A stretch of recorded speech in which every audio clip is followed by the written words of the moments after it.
Hey guys, welcome back to the AR YouTube channel. और suppose आप किसी plane में सफर कर रहे हैं धरती से 35,000 फीट ऊपर, तभी एक आवाज सुनाई देती है कि ये प्लेन हाईजैक हो चुका है।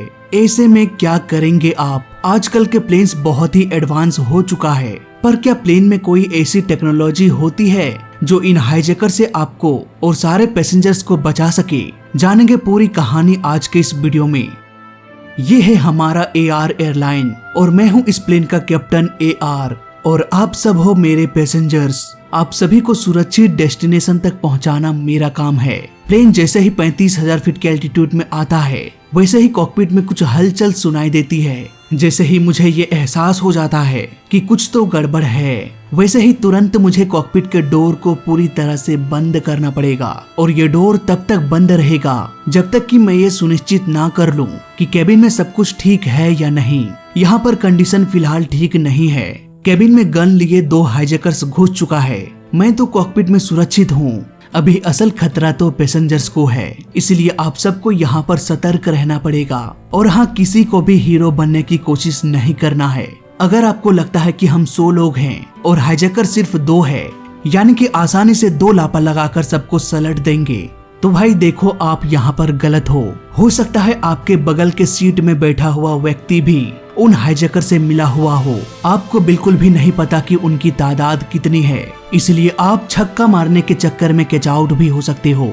तो अब वापस आते हैं अपने हाईजैक प्लेन के पास, जहां आपको बिल्कुल भी हीरो बनने की कोशिश नहीं करना है। अगर हाईजैकर आपसे कुछ सवाल पूछता है तो आपको आराम से उसका जवाब देना है। और हाँ, कोई भी सडन मूवमेंट नहीं करना है, क्योंकि यहाँ पर डर सिर्फ आपको ही नहीं लग रहा, उन हाईजैकर्स को भी डर लग रहा है। इसीलिए अगर आप अचानक से मूवमेंट करते हो तो हो सकता है वो गलती से गोली चला दे। इतना मान के चलना है कि उसके पास सिर्फ 1-2 पिस्तौल होगा, यानी कि 10, 15, 20 गोलियां होगी। इसलिए हाईजैकर्स गोली नहीं चलाएगा, क्योंकि हर एक गोली उसके लिए कीमती होगा। क्योंकि प्लेन के लैंडिंग के बाद अगर रेस्क्यू फोर्स के साथ हाईजैकर्स का गोलीबारी होता है तो वो मुश्किल में पड़ सकते हैं, इसलिए वो गोली तो बर्बाद नहीं करने वाले। इसके अलावा अगर आपको मौका मिलता है तो आप फोन का इस्तेमाल करके मदद के लिए बोल सकते हैं, लेकिन मेरी मानो तो यहाँ पर आपको अपने फोन को साइलेंट करके रख देना चाहिए, क्योंकि कोई भी इंफॉर्मेशन अगर मुझे ग्राउंड में देना है तो मैं आसानी से दे सकता हूँ। रेडियो कॉल के जरिए मैं ATC से बात करके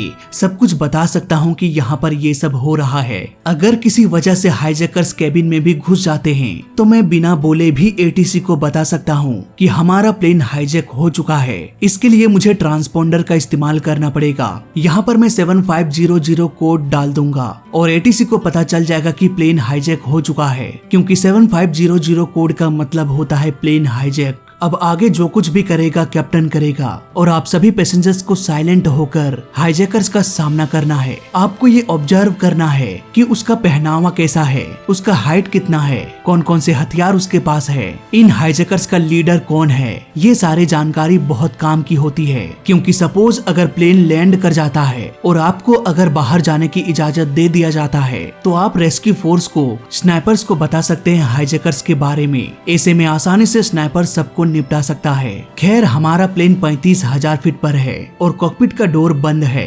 हाईजैकर्स लाख कोशिश कर ले, कॉकपिट का डोर ओपन नहीं होने वाला, क्योंकि ये डोर बहुत ही स्ट्रॉन्ग होता है। 9/11 के अटैक के बाद कॉकपिट के डोर में सिक्योरिटी सिस्टम को बढ़ा दिया गया। अगर हाईजैकर्स को प्लेन को पूरी तरह से हाईजैक करना है तो उसे कॉकपिट में भी दाखिल होना पड़ेगा। इसलिए वो मुझे धमकी भी दे सकते हैं कि डोर्स को ओपन करो, नहीं तो मैं पैसेंजर्स को मार दूंगा। अगर वो कुछ लोगों को मार भी दे, फिर भी मैं डोर को ओपन नहीं करने वाला, क्योंकि हाईजैकर्स तो ये सोच कर ही आया है कि मुझे तो मरना ही है, क्यों ना मरने से पहले ज्यादा से ज्यादा नुकसान किया जाए। इसलिए हो सकता है वो कॉकपिट में दाखिल होने के बाद जबरदस्ती प्लेन को किसी बिल्डिंग से या किसी शहर में क्रैश करा दे। अगर ऐसा हो जाए तो हजारों लोगों की जान जा सकती है। इसलिए ये बात बोलने में अच्छा नहीं लगता है, लेकिन हाँ, मैं यही करूंगा। कुछ पैसेंजर्स की जान बचाने के लिए हजारों लोगों की जान को दांव में नहीं लगाने वाला। हालांकि इससे भी एक अच्छा उपाय है मेरे पास। मैं कॉकपिट से ही प्लेन के एयर प्रेशर को कम कर सकता हूँ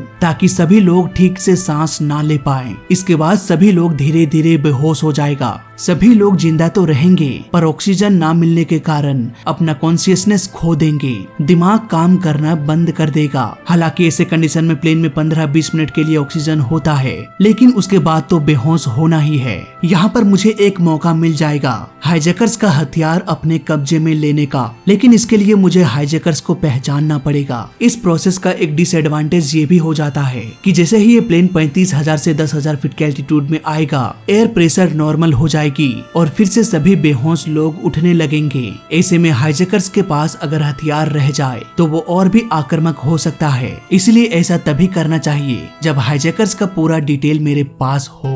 अब क्योंकि हाईजैकर्स अभी भी दरवाजे के उस पार है, इसलिए प्लेन को इमरजेंसी लैंडिंग कराने से मुझे कोई भी नहीं रोक सकता। प्लेन को लैंड कराने के बाद अगर पैसेंजर्स को छोड़ा जाता है या स्नाइपर्स अगर हाईजैकर्स का काम तमाम कर देते हैं तो सारे पैसेंजर्स को जल्दी से प्लेन से बाहर निकलना है और अपने हाथों को ऊपर करके आगे की ओर बढ़ना है ताकि रेस्क्यू फोर्स को पता चल जाए कि आप निहत्था पैसेंजर हो, ना कि हाईजैकर। तो इस तरह से प्लेन हाईजैक होने के बाद भी हमारा प्लेन सुरक्षित लैंड कर जाएगा। हालांकि कंडीशंस और भी बहुत सारी हो सकती है। तो फिलहाल इस वीडियो में अभी तक के लिए बस इतना ही। जय हिंद, वंदे मातरम।